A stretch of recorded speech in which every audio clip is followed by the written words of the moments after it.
दोस्तों आज हम शुरुआत करेंगे पार्ट 2 की। और इससे पहले हम पार्ट 1 करवा चुके हैं। पार्ट 1 की जो लिंक है इसी वीडियो के नीचे डिस्क्रिप्शन में मिल जाएगी, वहां से आप देख सकते हैं। तो पार्ट 2 में हम क्वेश्चंस वहां से शुरुआत करेंगे जहां से पार्ट 1 में क्वेश्चंस को छोड़ा हुआ था। और अगर आपने पार्ट 1 देख लिया है तो आपको आइडिया लग गया होगा कि किस टाइप के क्वेश्चंस पूछे जाते हैं। और अभी तो सिर्फ एक वीडियो है, इसकी बहुत सारी वीडियोस आने वाली हैं और सारी की सारी क्रम से हम वीडियोस को लाएंगे।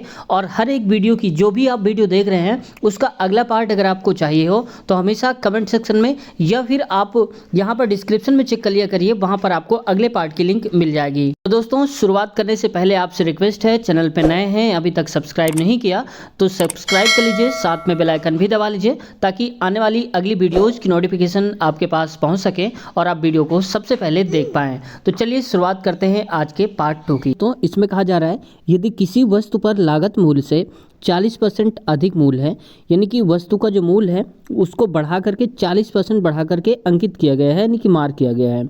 यदि वस्तु के अंकित मूल्य पर x% की छूट दी जाती है तो 12% का अंतिम लाभ होता है। अब यदि एक नई वस्तु का क्रय मूल्य 2400 रुपये हो तो x% का लाभ वांछित है, यानी कि इसको 2400 रुपये अगर क्रय मूल्य होगा तो उसमें x% का अगर हमें लाभ लेना है तो नई वस्तु का विक्रय मूल्य क्या होना चाहिए। तो चलिए देखते हैं। मान लिया हमने कि एक वस्तु हमारी रही होगी 100 रुपये की, ठीक है। अब उसमें 40% अधिक अंकित कर रहे हैं तो 100 का 40 यानी कि अब हमारे 140 रुपये की चीज़ हो गई क्योंकि हमने 40% बढ़ा दिया है।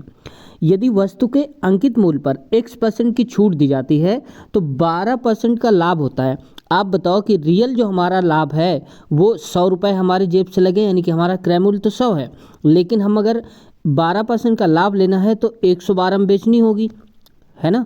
लेकिन रियल में हमने कितना नोट करके रखा है एमआरपी उसका 140 रुपये। तो आप बताओ कितने % छूट दी गई। 140 वाली वस्तु हमने 112 में बेच डाली, तो आप बताओ कितने रुपए का अंतर है। तो आप कहेंगे 28 रुपये का अंतर है, ठीक है, यानी कि जो छूट दिया हमने। सीपी क्या है, सीपी का मतलब है जिस पर हम छूट दे रहे हैं, तो 140 पर ही छूट दे रहे हैं ना, तो 140 हो जाएगा, गुणे में 100 कर दीजिए। अब ये जीरो से ये जीरो कटा, 14 कम 14, 14 दूनी 28, यानी कि 2 और 1 जीरो ये लगा दीजिए 20, यानी कि कहने का मतलब है हमने 20% की छूट दी है। तो यही 20% की छूट यानी कि x% है, तो x की वैल्यू आ गई 20%। बात समझ में आ गई। अब क्वेश्चन में कुछ भी नहीं बचा है, तुरंत ही क्वेश्चन सॉल्व हो जाएगा। मैं काम करता हूँ, थोड़ा इसमें जगह बना लेता हूँ। अब देखो कह रहा है 2400 रुपये की क्रय मूल्य है, तो यानी कि जो हमारा सीपी है वो 2400 रुपये है अभी के हिसाब से। अब कह रहा है x% का लाभ हमें लेना है तो कितने रुपए में बेचें। तो 20% को हम लिख सकते हैं 1/5, नहीं पता तो नीचे 100 करके काट दीजिए, आ जाएगा। अब देखो 5 रुपये की वस्तु है, 1 रुपये बढ़ा के बेचेंगे क्योंकि हमें लाभ चाहिए, तो कितने की बेचेंगे, 6 की और थी 5 की, यानी कि हमारे हिसाब से सीपी हो गया 5 और एसपी यानी कि सेलिंग प्राइस विक्रय मूल्य हो गया 6 रुपये। अब सीपी तो 2400 है, तो 5 की वैल्यू 24 के बराबर कर दीजिए। तो देखो तो 5 बराबर हो जाएगा 2400, तो एक की वैल्यू कितना आ जाएगी, 5 चौक 20, 5 8 40, यानी कि 480। हमें तो एसपी बताना है, यानी कि 6 की वैल्यू चाहिए, तो बस 6 से गुणा करा दीजिए। यहाँ पर जीरो आएगा, 6 8 48 आ जाएगा। अब इसके बाद देखो 6 चौक 24, 4 28, यानी कि 2880 रुपये दोस्तों आ जाएगा। तो कहाँ है 2880, ये बी नंबर करेक्ट आंसर हो जाएगा। अगला है ठहराव को छोड़कर बस की गति 66 किलोमीटर प्रति घंटा है और इसमें ठहराव के साथ बस की गति 55 किलोमीटर प्रति घंटा है, तो ठहराव पर बस कितने मिनट रुकती है। ठहराव का तात्पर्य है दोस्तों कि अगर रुक रुक कर चलती है तो उसकी स्पीड कितनी हो जाती है, ये होती है 55, लेकिन अगर बिना रुके जाती है तो 66 की स्पीड से जाती है। तो बताना है कितने मिनट के लिए रुकती है, ठीक है। तो चलिए देखते हैं। इसके लिए फार्मूला होता है, आप नोट कर लीजिए कि कितने मिनट की रुकती है, तो S1 माइनस का S2, ठीक है। ये मतलब कि S2 माइनस S1 भी हो सकता है, लेकिन जो बड़ी वैल्यू होगी उसमें छोटी वाली घटा देना। और नीचे क्या आता है, अधिक चाल। अधिक चाल का मतलब मान लो अगर यहाँ पर S1 ज़्यादा है S2 से, तो यहाँ पर आप S1 लिखोगे, ठीक है। और अगर यहाँ पर S2 ज़्यादा है S1 से तो आप S2 लिखेंगे, ये समझ जाना आप। तो बस ये फार्मूला लगा दीजिए। चालों का अंतर देखो 66 माइनस का 55 करेंगे तो ये हो जाएगा 66 माइनस का 55, ठीक है। अधिक चाल यानी कि 66 है तो ये नीचे रहेगी बड़ी वैल्यू।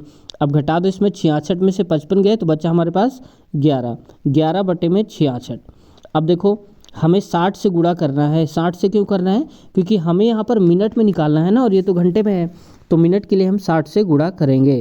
तो यहाँ पर देखो 11 एकम 11, 11 छः का 66, तो हमारे पास बचा है, मैं यहाँ लिख देता हूँ 60 बटे में 6, तो काटेंगे इसको तो आ जाएगा 10। तो यानी कि हर बार 10 मिनट के लिए रुकती है। ऑप्शन नंबर इसका सी करेक्ट हो जाएगा। अगला क्वेश्चन है, यदि आप पूर्व की ओर मुंह करके खड़े हैं और 270 डिग्री वामावर्त यानी कि लेफ्ट साइड घूम जाते हैं, तो अब आप किस दिशा की ओर मुंह करके खड़े हैं? अब देखो, जैसे मान लो कि मैं ऐसे बना देता हूँ, यहाँ पर ये हो गया हमारा उत्तर और इसके साथ दक्षिण, और यहाँ पर पूरब हो गया, और ये हो गया हमारा पश्चिम। ठीक है, अब क्या कह रहा है कि पूर्व की ओर खड़े हैं, यानी कि आपका मुंह जो है वो इस तरफ है, अभी इस टाइप पे आप खड़े हैं। ठीक है, इसके बाद वामावर्त घूम रहे हैं, यानी कि एंटी क्लॉक घूम रहे हैं ऐसे करके 270 डिग्री। तो देखो, पहले तो यहाँ अगर इधर आएंगे तो ये 90 हो जाएगा, फिर इधर आएंगे तो 90, 90 180 हो गया, बचा हमारे पास फिर से 90। तो आप फिर इधर घूम आएंगे, तो अब आप बताइए कि जब इधर घूमेंगे तो आपका मुंह तो इस दिशा में हो जाएगा ना, और ये दिशा क्या है? दक्षिण है। तो बस सही उत्तर हो जाएगा हमारा दक्षिण की तरफ। ऑप्शन नंबर ये करेक्ट हो जाएगा, ए नंबर। एक निश्चित कोड भाषा में फ्लावर को RFOELW के रूप में कोडित किया जाता है, यानी कि लिखा जाता है। तो एनिमल को इस प्रकार से लिखा जाएगा। तो देखो, जैसे ये है उसी को फॉलो करते हुए हमें एनिमल वर्ड को बनाना है। तो पहले देखो, यहाँ पर F आ गया है और यहाँ पर आ गया है R, तो सबसे लास्ट वाला R है इसमें और सबसे पहले यहाँ R है, तो इसका मतलब है सबसे लास्ट वाला सबसे पहले आएगा। तो मैं एक काम करता हूँ, इसको मैं पहले से ही लिख देता हूँ। तो सबसे लास्ट वाला पहले आएगा, यानी कि जब हम इसको बनाएंगे तो सबसे पहले L आ जाएगा। अब यहाँ पर देखो, यहाँ पर R के बाद F दिया है, F यानी कि स्टार्टिंग वाला, तो स्टार्टिंग में क्या है? यहाँ पर A है, तो आप इसको भी लिख लेंगे, तो LA आएगा सबसे पहले। तो देखो, सब में LA दिया है, हर एक ऑप्शन में ऐसा दिमाग लगा के बनाया है। चलिए आगे देखते हैं। अब देखो, यहाँ पर अगर हम O को ध्यान से देखें तो O तीसरे नंबर पे था, यहाँ पर भी देखो तीसरे नंबर पे है, तो इसका मतलब तीसरा वाला लेटर वही रहेगा। तो I है, तो यहाँ पर हो जाएगा I। अब ढूंढो कौन से ऑप्शन में है?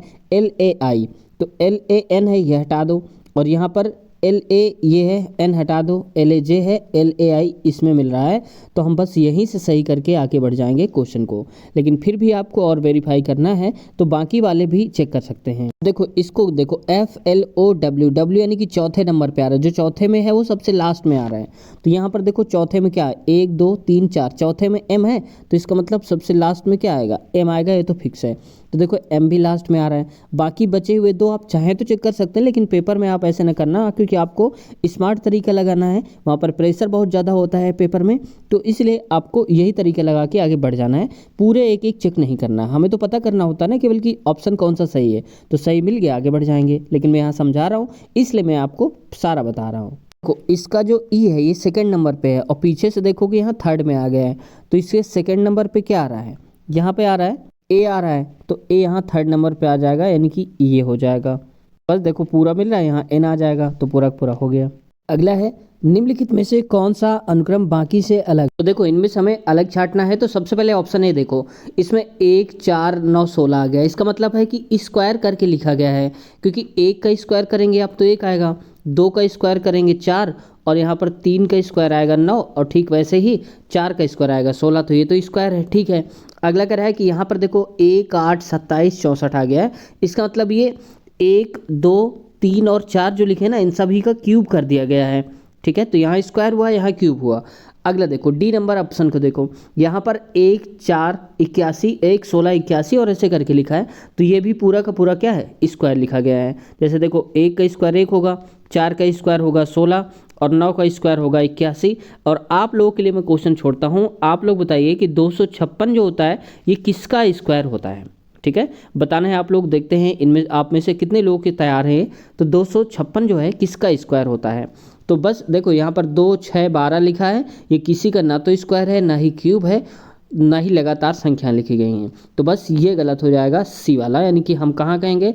2 6 12 23 है, 2 6 12 23, option number B correct answer हमारा हो जाएगा। अगला क्वेश्चन है दोस्तों, उस विकल्प को चुनिए जिसमें संख्याएं उसी को संबंध को साझा करती हैं जो दिए गए संख्या युग्म को साझा करता है। कुल मिला के छोड़ो इसको, ये कहना चाहता है कि जैसे 12 को हमने 20 बना दिया है अनुपात में, वैसे ही कौन सा ऑप्शन ऐसा है जो इसी पैटर्न को फॉलो करता है। ठीक है, ये दोस्तों मैं आप पर छोड़ता हूँ क्योंकि थोड़ा सा आसान लग रहा है और ऐसा लग रहा है कि आ जाएगा। आपके हिंट के लिए मैं ज़रूर बता सकता हूँ कि ऑप्शन नंबर बी और सी, इनमें से आप बताओ कौन सा सही होगा। ठीक है, ट्राई करना है एक बार, और नहीं आएगा तो फिर मैं अगली वीडियो में क्वेश्चन को इसी को ले लूँगा, या फिर कमेंट सेक्शन में आप लोग बता देना, मैं उसी को सॉल्व करवा दूंगा। अगला है, श्रृंखला में लुप्त संख्याएं ए और बी हैं, इन्हें ज्ञात करना है और b माइनस ए का मान ज्ञात करना है। तो सबसे पहले तो हमें a की वैल्यू बतानी है और फिर b की, और इसके बाद जब a और b आ जाएंगे तो हमें b में a घटा देना है, फिर जो आंसर आएगा वो हमारा ऑप्शन होगा। देखा, 2 स्टेप में इस क्वेश्चन को घुमा दिया गया है, लेकिन फिर भी कोई बात नहीं, सिलेक्शन की तैयारी कर रहे हैं आप, कोई दिक्कत नहीं है। इसमें देखो 11, 22, 33, और तो आप बताओ सीधे 11 का ही तो टेबल पढ़ा जा रहा है, पढ़ा है, तो 11 चौक 44, तो हम कहेंगे ए की वैल्यू तो आ गई हमारे पास 44, 11 5 55, 66, 77 और 88, तो बी की वैल्यू क्या आ जाएगी, ये आ जाएगी 88। तो बस हमें b माइनस ए करना है, तो b की वैल्यू है 88 और 44, आप इसमें a की वैल्यू हटा दीजिए, ये b हो जाएगा, ये हो जाएगा a। देखो 8 में 4 गया तो 4, यहाँ पर भी 4, तो 44 आएगा, ऑप्शन नंबर डी में दिया है, करेक्ट हो जाएगा। दोस्तों आप लोगों से रिक्वेस्ट रहती है, आप लोग सब्सक्राइब नहीं करते हैं तो सब्सक्राइब कर दिया करिए, टाइम नहीं लगता, 1 सेकंड भी नहीं लगेगा आपको, और लाइक नहीं करते हैं वीडियो को, ताकि हमारा मनोबल बना रहे, तो आप लाइक कर दीजिए। तो उम्मीद है आपने लाइक भी कर दिया होगा। दोस्तों जब आप ही हौसला देते हैं तभी हम आगे चीज़ों को कर पाते हैं। चलिए देखते हैं अगला क्वेश्चन है कि उस आकृति को पहचाने जो पैटर्न को पूरा करती है, यानी कि ये पैटर्न है, इसमें से क्या आएगा, यहाँ पर क्या फिल करेंगे ये बताना है। तो एक चीज़ आप ध्यान से देख लो थोड़ा बारीकी से, यहाँ पर मैं थोड़ा इसको जूम करता हूँ, अब आप देखो जरा, तो इसमें जो एरो जा रहे हैं ना, ये एरो और ये एरो देख लो, इन पर ध्यान देना है, एक साथ ये दो पेयर में जा रहे हैं। अगर इधर वाला ये है तो ये दोनों एक साथ इधर की तरफ लगे हैं, ये इधर की तरफ लगे हैं, बस जहाँ से मुड़ रहे हैं दोनों के अपोजिट हो जाते हैं। जैसे देखो यहाँ पर ये 2 जो एरो है ना, ये इधर जा रहे हैं, ये 2 एरो जो है ना इधर आ रहे हैं, इसका मतलब ये जो एरो हैं ये अगर इधर जाएंगे तो बाकी वाले 2 एरो इधर आएंगे। तो ये बात तो फिक्स हो गया कि हमें जो एरो मिलेंगे पहली लाइन पे ये ऐसे और ऐसे वाले मिलेंगे स्टार्टिंग में, और अगला वाला इसका अपोजिट हो रहा है तो ये ऐसे मिलेगा। ठीक है, ये बात समझ में आ गई। इस प्रकार के एरो आपको मिलेंगे। अब ये देखो एरो नीचे की तरफ है, जैसे मान लो कि इस लाइन पे एरो रहेंगे ऐसे करके, ये ऐसे कर लो, और इसके बाद ये लाइन यहाँ पर आएगी, इसका मतलब है ये रहेगा, और साथ ही साथ हमारे पास जो ये लाइन आती है ये लाइन ऐसे रहेगी, यानी कि एरो अंदर रहेगा, लाइन ऊपर रहेगी। ठीक है, तो इस प्रकार से देखो कहाँ पर दिया है, तो यहाँ देखो एरो यहाँ दिया है और यहाँ तो लाइन पहले दिया है, एरो ऊपर दिया है, तो ये गलत हो गया। अब यहाँ पर देखो इसमें भी देखो लाइन नीचे दिया है, एरो ऊपर दिया है, तो ये भी गलत हो गया। अब हमारे पास ये ऑप्शन बचता है, इसमें से देखो यहाँ पर ये 2 लाइन दी गई हैं सीधे, ये देखो यहाँ पर, और ये एरो ऐसे दिया गया है, तो ये सही हो जाएगा। ठीक है, ऑप्शन नंबर सी। अगर आप कहेंगे डी कैसा है, तो डी भी आप जरा सा देख लीजिए, इस टाइप का डी है। ठीक है, इसमें देखो ये 2 एरो जो दिए हैं ना ये वाले, ये एक दूसरे के अपोजिट है, जबकि पेयर में होना चाहिए था, बस यही अंतर है इन दोनों में, बाकी सारे सेम कर दिए गए हैं। तो ऑप्शन नंबर हमारा सही क्या हो जाएगा, मैंने बताया आपको, सी वाला करेक्ट आंसर हो जाएगा। अगला क्वेश्चन है, निम्नलिखित प्रश्न में आपको दिए गए शब्द के साथ 4 शब्द दिए गए हैं, उनमें से एक शब्द का चयन करिए और ऐसा शब्द बताना है कि इन शब्द का उपयोग करके नहीं बनाया जा सकता। मतलब कि देखो ये स्पेलिंग्स दी गई हैं, इन स्पेलिंग से हम कौन सा शब्द है जो नहीं बना सकते, यानी कि यही लेटर होना चाहिए तभी तो हम बना पाएंगे। तो चलिए देखते हैं। अगर मान लो मैं पहला लेटर लेता हूँ, इसको थोड़ा साफ करता हूँ, मान लो कि मैं लेता हूँ ये पहला वाला ऑप्शन SE, तो देखो S ये है, E ये है, हमारे पास AM भी है क्या, तो देखो यहाँ पर A भी है और M भी है, तो ये तो बन जाएगा। अगला देखो NAM, तो देखो N भी है, A है, M और E है, S भी है, तो ये भी बन जाएगा। अगला देखो कैमल, तो कैमल यानी कि C आ रहा है, तो C तो दिया है इस पे, A भी है, M भी है और E भी है। L दोस्तों देखो, तो इस पूरे लेटर में कहीं पर भी जो लिखा गया है वर्ड्स, ठीक है, इसमें कहीं पर भी L नहीं दिया गया है, तो जब L इसमें है ही नहीं तो हम कहाँ से L लेके आ जाएंगे, अपने आप से तो नहीं लाएंगे ना, तो बस यही गलत हो जाएगा। और कौन सा, ऑप्शन नंबर हमारा सी वाला कैमल। जबकि मेस को आप देखोगे तो बन सकता है, क्यों, क्योंकि देखो M ये है, M इसमें है, ई यहाँ पर भी है, यहाँ पर भी है, एस दिया है, एस भी दिया है, और एच है तो एच यहाँ पर भी है। तो तीनों के तीनों ऑप्शन बन सकते हैं, लेकिन सी नहीं बनेगा, इसलिए सी ही सही हो जाएगा। अगला क्वेश्चन है दोस्तों, निम्नलिखित अनुक्रम की बारीकी से जांच करें और उसके बाद आने वाले प्रश्नों के उत्तर दीजिए। अब देखो, हमें सबसे पहले ऐसे आइडिया नहीं लग पाएगा इस सीरीज को देख करके, हमें इसके लिए चलना होगा जो एग्जाम्पल दिया है। जैसे देखो यहाँ पर कह रहा है 5#B, तो 2, तो 5 कहाँ पर है, 5 तो एक ये है, फिर इसके बाद हैशटैग आया है, यानी कि एक छोड़ के हैशटैग लिया गया है, फिर 2 है तो बी छोड़कर ये लिया गया। इसका मतलब है कि हम एक एक छोड़ के सीरीज बना रहे हैं, जैसे 5 लिया, 9 छोड़ के हैशटैग लिया, फिर बी छोड़ के 2 लिया। ठीक वैसे ही हमें यहाँ पर क्या फिल करना है, चलिए एक अगला और भी समझ लेते हैं। जैसे देखो यहाँ पर स्टार, क्वेश्चन मार्क और 8 आ गया है, तो स्टार ये है, फिर एक छोड़कर क्वेश्चन मार्क आ गया है, फिर ए छोड़कर 8 आ गया है। तो अब दो बात पक्की हो गई ना कि हम एक एक छोड़कर ही ले रहे हैं। अगला देखो यहाँ पर भी ठीक उसी हिसाब से है, $4 $4 और वी ले रहे हैं, लेकिन यहाँ पर दिक्कत ये है कि हम शुरुआत कहाँ से करेंगे। पता तो चल गया कि एक एक छोड़ कर करना है। देखो जहाँ से हम छोड़ रहे हैं वहीं से हम पकड़ कहाँ से, जैसे देखो 2 के बाद स्टार आया है, तो 2 तो ये है, अब परसेंट छोड़ कर स्टार आ गया है। ठीक, ये बात समझ में आया कि दो हम फिर से यहाँ 2 छोड़ रहे हैं। वैसे देखो 8 के बाद वी आया है, तो 8 ये है, और 8 के बाद यहाँ पर जगह 8 के बाद डॉलर दिया है ना, तो 8 के बाद डॉलर हो जाएगा, 8 ये है और डॉलर यहाँ पर ये है। ठीक है, अब यहाँ पर देखो वी दिया है, तो वी कौन सा है, ये है। वी के बाद हमारा आएगा ये एक्सक्लेमेशन मार्क आएगा, तो एक्सक्लेमेशन मार्क यहाँ पर आएगा, सबसे पहले ये हो जाएगा एक्सक्लेमेशन मार्क। अब आप मान लो एग्जाम में बैठे हो, तो सबसे पहले आप ऑप्शन पे नज़र दौड़ाओ कि एक्सक्लेमेशन मार्क शुरुआत में कहाँ दिया है, तो इसमें तो एच है, एल है, एच है, तो ये तीनों खत्म, बचा हमारा डी ऑप्शन। इतना करके आपको एग्जाम में आगे बढ़ जाना है, टाइम वेस्ट नहीं करना है। ठीक है, लेकिन मैं आपको यहाँ समझा रहा हूँ, अभी आपके पास टाइम है तो आप अच्छे से कर सकते हैं, इसलिए मैं सारे ही बता रहा हूँ।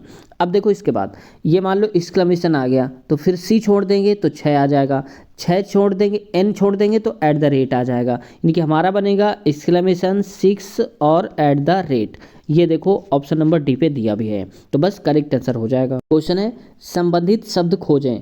त्रिकोण को बहुभुज बोलते हैं, तो वर्ग को हम क्या बोलेंगे। त्रिकोण से बना बहुभुज, तो वर्ग से क्या बनेगा, तो आप लोग बताना है वृत्त, आयत, समचतुर्भुज या फिर चतुर्भुज आएगा। ठीक है, आप लोग बताना है, क्योंकि मैं आपके लिए छोड़ता हूँ ये क्वेश्चन, और उम्मीद है कि आप लोग ज़रूर इसका जवाब दे पाएंगे।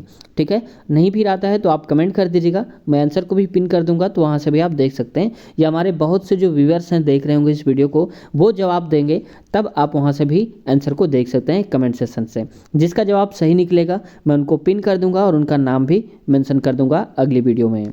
एक बार आपको ट्राई ज़रूर करना है। ठीक है, जिसका भी सही निकलता है, या ट्राई तो करना ही करना है कम से कम, क्योंकि इन 4 ऑप्शन के अलावा थोड़ी ना कोई सही हो जाएगा, होगा तो इन्हीं में से कोई। पहला है संबंधित शब्द का पता लगाएं।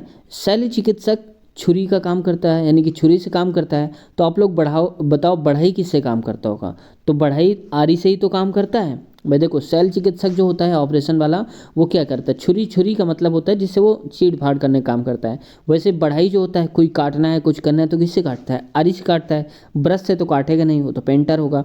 कैमरा वाला तो अलग ही है। संगणक तो होगा नहीं, संगणक जानते हो आप लोग, कंप्यूटर। आगे बढ़ते हैं। क्वेश्चन है कि यदि रिकॉन्साइल के चौथे, 5वें, 7वें और 8वें अक्षरों से एक सार्थक 4 अक्षरों का शब्द बनाया जा सकता है, यानी कि ये नंबर की जो स्पेलिंग है इनको उठाना है और इनसे एक सही शब्द बताना है। उन अक्षरों का प्रयोग करके कितने अर्थपूर्ण शब्द बनाए जा सकते हैं। तो चलिए पहले तो हम ये देख लेते हैं कौन कौन सी स्पेलिंग है। चौथा नंबर में आ रहा है हमारे पास ओ, तो हम कहेंगे एक आ गया हमारे पास ओ। 5वां यानी कि आ गया एन। इसके बाद देखो 7वां, तो 7वां काउंट करना पड़ेगा, आई आएगा, और फिर 8वें नंबर पे आएगा एल, तो आई एल हो जाएगा। अब इससे हमें शब्द बनाना है। एक तो हो जाएगा लॉयन, LION।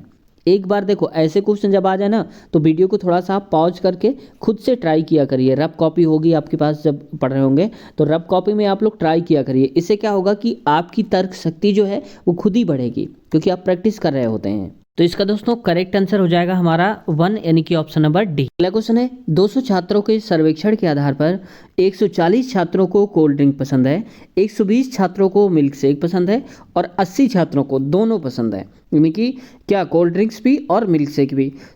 तो कितने छात्रों को कम से कम एक पेय पसंद है, देखते हैं इसको। सबसे पहले मैं यहाँ पर बना लेता हूँ 2 फॉर्म, एक यहाँ पर इस प्रकार से। ठीक है, अब देखो ये है कोल्ड ड्रिंक, तो मैं कोल्ड ड्रिंक को लिख देता हूँ यहाँ पर CD, ठीक है, चाहे तो आप ऐसे समझ लो, कोल्ड ड्रिंक को मैं D लिख देता हूँ। और यहाँ पर क्या है, मिल्क शेक को मैं लिख देता हूँ केवल मिल्क, आप याद रखिएगा। अब आगे बढ़ते हैं। तो सबसे पहले हमें लिखा जाता है जो दोनों हो, जैसे दोनों छात्र 80 छात्र जो हैं दोनों पसंद है उनको, तो 80 यहाँ पर आप बीच में लिखेंगे, ठीक है।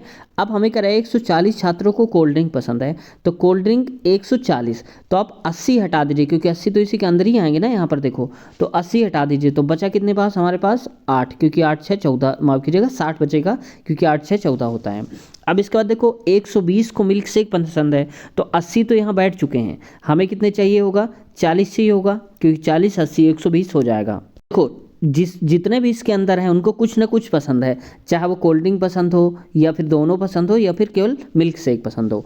अब टोटल कितने हो जाएंगे ये जोड़ लो, तो 8 6 14 हो जाएगा, 14 4 18, 18 यानी कि 180, तो 180 छात्र, टोटल कितने थे 200 थे, तो देखो 200 छात्रों में से 180 छात्र ऐसे हैं दोस्तों जिनको कम से कम एक पेय पसंद है, तो ये हो जाएगा 180। कम से कम कह रहा है ना, तो कम से कम का मतलब है कि एक तो पसंद ही हो, दोनों पसंद हो सकते हैं लेकिन कम से कम एक पसंद हो, तो 200 में 180 लोग ऐसे हैं जिनको कुछ ना कुछ पसंद है, तो ऑप्शन नंबर C हो जाएगा। लेकिन अगर इसी क्वेश्चन को थोड़ा सा उलट देता, ये कह देता कि कितने छात्र ऐसे हैं जिनको कोई पेय पसंद नहीं है, तो फिर आप 200 जो टोटल था इसमें 180 हटाते, क्योंकि 180 तो कुछ ना कुछ पसंद है ना, तो 200 में 180 हटाएंगे तो 20 आंसर आता हमारा, ठीक है। लेकिन यहाँ क्वेश्चन के आधार पर हमारा ऑप्शन C सही है, 180। अगला है, दी गई श्रृंखला में लुप्त अक्षर समूह ज्ञात कीजिए।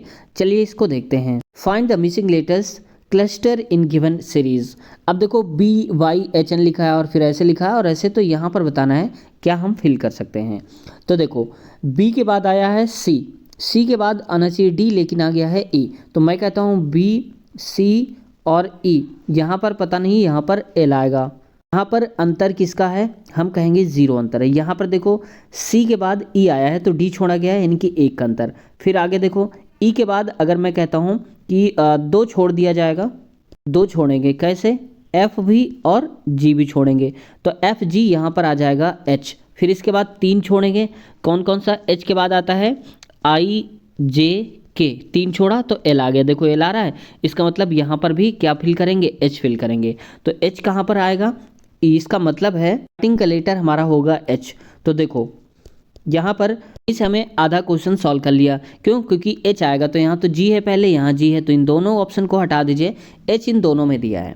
अब हमें स्मार्ट तरीका लगाना है, लास्ट से देखो J आ रहा है, फिर LMN यानी कि J के बाद K आया होगा, तो JKLM, तो इसका मतलब लास्ट लेटर हमारा होगा K, ठीक है, लास्ट लेटर K होगा और स्टार्टिंग का लेटर जो होगा वो हो जाएगा हमारा H। तो देखो है कहीं पर लास्ट में K, तो इसमें तो लास्ट में Q है, ये हटा दो, लास्ट में K इसी में दिया है, यही से उत्तर हमारा हो जाएगा। तो देखा हमें पूरा सॉल्व करना भी नहीं पड़ा और आंसर भी हमारा आ गया। दोस्तों आपके मन में चल रहा होगा कि क्या होता सर अगर मान लीजिए कि यहाँ पर H के दिया है, किसी और ऑप्शन में भी K दिया होता तो क्या करना पड़ता, तो फिर मजबूरी बस हमको इन दोनों ऑप्शन में से, अगर यहाँ पर हो सकता है ऐसा करता ना कि RP दे देता या SQ दिया है यहाँ पर QS दे देता, तो फिर हमें दोनों को मैच करना पड़ता, ठीक है, तब उस कंडीशन में होता। लेकिन पेपर ऐसा ही बनाया जाता है, थोड़ा ट्रिकी वे में अगर आप सोचेंगे तो उसको उतने ही समय में आप आसानी से कर पाएंगे, क्योंकि जो क्वेश्चन बनाते हैं एग्जामिनर होते हैं वो बहुत ही इंटेलिजेंट और एक्सपर्ट लोग होते हैं, वो पेपर बनाते हैं। कोई ऐसा नहीं है कि आ जाएंगे और पेपर बना के रख दिया, लोग पुलिस का पेपर हो गया, नहीं ऐसा नहीं है। एक्सपर्ट लोग होते हैं, उनका काम ही होता है क्वेश्चन को सेट करना, ठीक है। लेकिन दोस्तों आप लोग सब्सक्राइब नहीं करते हो, बस आपसे थोड़ी सी यही शिकायत रहती है, तो दोस्तों सब्सक्राइब कर लीजिए और बेल आइकन भी दबा लिया करिए ताकि हमें मोटिवेशन मिले और हम नई नई वीडियोस आपके लिए लाएं बेहतरीन तैयारी के लिए। अगला है, निम्नलिखित में से कौन सा आरेख महिलाओं, माताओं और पिताओं के बीच संबंधों को अच्छे ढंग से दर्शाता है। देखो ऐसे क्वेश्चन में थोड़ा सा आपको दिमाग लगाना होता है, महिलाएं ही तो माताएं होती हैं, इसका मतलब जो महिलाएं होती हैं वही माताएं बनती हैं, लेकिन कोई भी पिता जो है वो माता नहीं बन सकता और ना ही कोई पिता महिला होता है। तो इसका मतलब पिता वाला जो गोला होगा ना वो एकदम अलग होगा, किसी में टच ही नहीं होगा। तो देखो यहाँ तो सारे गोले आपस में टच हैं, ये भी सारे टच हैं, लेकिन इनमें देखो C और D में ये अलग अलग हैं। तो यहाँ तो देखो सारे के सारे गोले अलग कर दिया है। अगर हम इसको मान लें कि माता है और इसको कि वुमेन यानी कि महिला हैं, तो क्या कोई महिलाएं माता नहीं हो सकती? तो ये बात तो गलत है ना, क्योंकि यहाँ पर तो अलग अलग दिया है कि महिलाएं माता ही नहीं होती, तो ये गलत है। यहाँ पर देखो, अगर मान लो हम बीच वाले को मान लेते हैं यहाँ पर महिलाएं, और बाहर वाले को मान लेते हैं यहाँ पर माताएं, यानी कि मदर मान लेते हैं, तो इसका मतलब ये बात तो ठीक है। छोटा वाला गोला हमारा हो गया फादर। तो देखो पिता एकदम अलग है, महिलाएं माताएं एक में हैं, ठीक है। तो ऑप्शन नंबर हमारा करेक्ट कौन सा हो जाएगा? डी वाला करेक्ट आंसर हो जाएगा। क्वेश्चन है दोस्तों, ये देखो ग्राफ से दिया गया है क्वेश्चन। कह रहा है कि दोनों वर्षों के लिए शाखा A2 की कुल बिक्री का दोनों वर्षों के लिए शाखा A4 की कुल बिक्री से अनुपात क्या है? तो पहले तो देखो कि A2 शाखा कौन सी है, तो A2 वाली शाखा यही तो है, ये वाली शाखा पूरी। कह रहा है कि दोनों वर्ष का मतलब हो जाएगा चाहे 2005-6 दिया हो, 2007 दिया हो। चलिए इसको देखते हैं सबसे पहले। अब देखो 75 और 65 को अगर आप जोड़ेंगे, तो मैं यहाँ पर लिख देता हूँ, वैसे तो 140 होगा लेकिन फिर भी तो आप जोड़ लीजिए 10, 7 6 13 1 14, यानी कि 140 हो गया। और ये तो वैल्यू हो गई हमारी A2 की, ठीक है। अब दूसरा वाला कह रहा है कि हमारा A4 दोनों के लिए, यानी कि ब्लैक डार्क जो है 2007 वाला और इसके पहले 2005 वाला जो भी है। तो देखो A4 कहाँ पर है? A4 ये है, यानी कि 95 और 85, तो कितना हो जाएगा? 180 हो जाएगा। तो ये हो जाएगा 180, दोनों का अनुपात बताना। तो 140 ये लिख लीजिए, 140 ये हो गया। आगे अब इनको काट दीजिए, 0 0 कटा, 2 से काटेंगे, 2 7 14, 2 9 18, तो 7 अनुपाते में 9 आ जाएगा। कहीं पर है क्या? 7 अनुपाते 9 ऑप्शन नंबर पहले में दिया है, जो कि करेक्ट आंसर ही हमारा हो है। वे चोरी करने की कोशिश करते हुए रंगे हाथों पकड़े गए। रंगे हाथों है यहाँ पर, इस संदर्भ में रंगे हाथों पकड़े गए का क्या तात्पर्य है? तो रंगे हाथों का मतलब है कि क्राइम करते समय पकड़े गए, यानी कि अपराध करते हुए पकड़ा जाना। ऑप्शन नंबर बी एक मुहावरे होते हैं। अच्छा आप लोग बताओ कि हाथ पीले करने का क्या अर्थ होता है? मैं देखूं जरा, हाथ पीले करना, ठीक है, या पीले होना, बात वही है। हाथ पीले करने का तात्पर्य क्या होता है? देखते हैं आप लोग कितनी हिंदी तैयार है, क्योंकि आपको तो सिलेक्शन लेना है ना, तो थोड़ा पढ़ना पड़ेगा ना। तो चलिए आप लोगों को बताना है। क्वेश्चन है, धारणाओं को पढ़ें और सर्वोत्तम निष्कर्ष जो दिए गए हैं इनका चयन करें, और निश्चित रूप से धारणाओं का पालन या अनुसरण करते हुए इनको करना है। तो चलिए देखते हैं। पहली हमारी धारणा क्या है? कह रहा है कि अजय श्रेयस के पिता हैं, यानी कि मान लो कि एक अजय हैं, पिताजी हैं। किसके पिताजी हैं? श्रेयस के, तो मैं श्रेयस लिख देता हूँ। अब कह रहा है सूरज जो है श्रेयस के भाई हैं, तो श्रेयस का भाई है सूरज, तो सूरज को मैं SU लिख देता हूँ, ठीक है। अब कह रहा है सीमा श्रेयस की माँ है, तो आप बताओ अगर मैं कहता हूँ कि सीमा, ये माइनस में लिखता हूँ क्योंकि ये स्त्री हैं, ये इनकी क्या है? इसकी मान लो यहाँ पर मान लो कि ये हैं, ठीक है। अब देखो जब ये दोनों संतानें एक ही हैं, तो जो इस संतान होगी वो यहाँ पर सूरज भी तो उसी की होगी। भाई देखो ऐसा तो है नहीं कि एक मम्मी के बेटे आप हों और दूसरी मम्मी कह दें आप बेटे नहीं हो, तो थोड़ा सा अलग हो जाएगा ना। तो इसका मतलब है कि ये दोनों आपस में पति पत्नी होंगे, ठीक है। कौन कौन से? अजय और यहाँ पर जो सीमा है, अजय सीमा दोनों पति पत्नी होंगे और ये दोनों इनकी संतानें होंगी। निष्कर्ष क्या निकाल सकते हैं? सीमा अजय की पत्नी है, तो भाई ये बात तो सही है। देखो ना, सीमा जो है वो अजय की पत्नी है, तो ये बात तो सही हो जाएगी, पहला निष्कर्ष ठीक है। सूरज सीमा की माँ है, ये माँ है, थोड़ा सा सही कर लीजिएगा, सीमा सूरज की माँ है। तो देखो सीमा जो है सूरज की भी माँ है और श्रेयस की भी माँ है, तो ये बात तो सही है। तो दोनों ऑप्शन दिए सही हैं, तो हम क्या बोलेंगे यहाँ पर? दोनों निष्कर्ष अनुसरण करते हैं। ऑप्शन नंबर इसका सही हो जाएगा ए वाला, दोनों ही फॉलो कर रहे हैं। क्वेश्चन है कि यदि A% B का बराबर मतलब है A + B - 1, तो 10% 2 का मतलब क्या होगा? तो चलो देखो, यहाँ पर परसेंट का तात्पर्य A की जगह पे 10 है, तो यहाँ पर 10 रख लीजिए, और B की जगह में क्या है? 2 है, तो यहाँ पर प्लस करके 2 रख लीजिए। माइनस लगा है तो माइनस लगा दीजिए, 1 कर दीजिए। तो देखो 10 2 होता है 12, 1 हटा दीजिए तो क्या आ जाएगा? 11। तो ऑप्शन नंबर इसका ए सही हो जाएगा, ठीक है, करेक्ट आंसर। अब इसमें कंफ्यूज नहीं हो ना कि मैथ में दे दिया हो कि 10% निकालना है इसका, तो वो अलग हो जाएगा थोड़ा सा। यहाँ हमें कॉन्सेप्ट देख करके चलना है। आगे बढ़ते हैं। क्वेश्चन है, एक व्यक्ति 10 मीटर उत्तर की ओर चलता है, फिर 20 मीटर दाईं ओर चलता है, फिर 20 मीटर दाईं ओर चलता है, इसके बाद दोबारा 10 मीटर दाईं ओर चलता है, तो वह शुरू से अब तक कितनी दूर चला है ये बताना है। तो भाई देखो इसको तो आप 2 तरीके से भी कर सकते हो, हमें केवल दूरी बताना है। तो 10 मीटर पहले चला उत्तर की ओर, तो मान लो कि 10 मीटर तो यहाँ चला होगा। इसके बाद कह रहा है दाईं ओर चला है 20 मीटर, तो यहाँ चला है 20 मीटर, ठीक है। और फिर 20 मीटर दाईं चला, तो यहाँ पर 10 तो ये चला ही चला था, और फिर 10 इधर और चला होगा, तो 20 चला है। फिर दोबारा से क्या बोलता है कि दाईं ओर मुड़ता है 10 मीटर चलता है, तो यहाँ चला होगा 10 मीटर। इन सबको जोड़ लीजिए। अब देखो कैसे करोगे जब आप एग्ज़ाम हॉल पे बैठे हों। तो हमें ये सबसे पहले हमारी नज़र जानी चाहिए कि यहाँ पर दूरी बताना है कि दिशा बताना है, या फिर दोनों। अगर मान लो दिशा बताना हो तो हमें एक एक पॉइंट ध्यान रखना पड़ेगा किधर मुड़ रहा है, लेकिन अगर हमें सिर्फ दूरी बताना है तो इन सबको आप जोड़ दीजिए, आंसर बता दीजिए। पेन कॉपी उठाना ही नहीं है आपको। जैसे देखो 10 20 30 हो गया, 30 20 50 10 60, तो कितना चल चुका? कुल 60 किलोमीटर चल चुका। तो 60 है क्या कहीं पर? दोस्तों इस क्वेश्चन में या तो इसमें कोई डिजिट गलत होगी या तो कोई ऑप्शन गलत होगा। ठीक है, आप लोगों के हिसाब से इसका आंसर क्या होना चाहिए था, आप लोग ज़रूर बताइएगा कमेंट सेशन में, क्योंकि इसमें ऐसे ही केवल यहाँ पर दूरी पूछा गया है। कार्तिक की राय में उनका वजन 55 किलो से ज़्यादा लेकिन 62 किलो से कम है। इसका मतलब है कि 55 किलो से तो ज़्यादा हो जाएगा लेकिन 62 किलो से कम है, यानी कि 62 से कम है और 55 से ज़्यादा है, तो इसका मतलब इसी के बीच में कहीं पर होगा। उसके पिता कार्तिक से सहमत नहीं है और उन्हें लगता है कि कार्तिक का वजन 50 किलो से ज़्यादा है। तो देखो 50 किलो से ज़्यादा है, अब ये कह रहा है 55 से ज़्यादा है, तो इसका मतलब है 55 से तो ज़्यादा होगा ही होगा, लेकिन 60 किलो से कम है, इसका मतलब 60 से भी कम है। ये बात फिक्स हो गई कि अब जो वजन होगा 55 से ज़्यादा और 60 से कम होगा। उसकी बहन का विचार है कि उसका वजन 58 किलो से अधिक नहीं हो सकता। इसका मतलब है कि अब हमें और बात फिक्स हो गई कि 58 किलो, यानी कि 55 से ज़्यादा होगा और 58 से कम होगा। ठीक है, और क्या बोल रही हैं यहाँ पर करें कि यदि सभी अपने अनुमान में सही हैं तो कार्तिक के विभिन्न संभावित भारों का औसत क्या होगा ये बताना है। क्योंकि हमें औसत निकालना है तो सबको जोड़ना पड़ेगा, फिर इसके बाद हमें डिवाइड करना पड़ेगा। देखो 55 और 62 को तो मैं पहले सब लिख लेता हूँ, 55 और इसके बाद 62। ठीक है, अगला देखो इसके बाद 50 60, ये डायरेक्ट 110 कर सकते हो तो 110 हो जाएगा, ये लिखेंगे 110।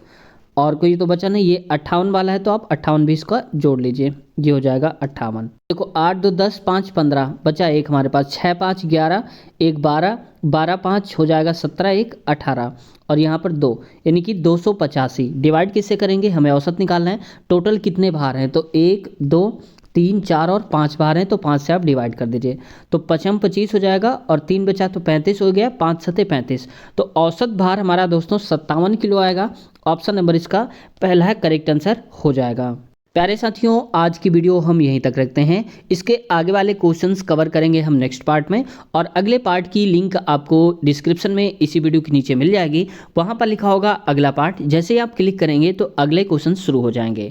जब रिकॉर्ड होगा तो वैसे ही हम लिंक वहां पर लगा देंगे। दोस्तों आज की वीडियो कैसी लगी कमेंट सेशन में ज़रूर बताइए। आपकी कोई राय हो या कुछ सुझाव देना चाहते हो या वीडियो की प्रतिक्रिया में कुछ कहना चाहते हैं तो आपका स्वागत है। कमेंट सेशन में आप अपनी बात कह सकते हैं। किसी भी प्रकार का कोई डाउट है तो आप पूछ सकते हैं, आप सबका रिप्लाई देने की कोशिश करेंगे। अब तक हजारों लोगों ने कमेंट्स करे हैं, हमने उन सबके जवाब दिए हैं, तो आपका भी कमेंट का रिप्लाई अवश्य देंगे। हो सकता है थोड़ा वक्त जरूर लग जाए। उम्मीद है दोस्तों चैनल से काफ़ी कुछ सीखने को मिला होगा।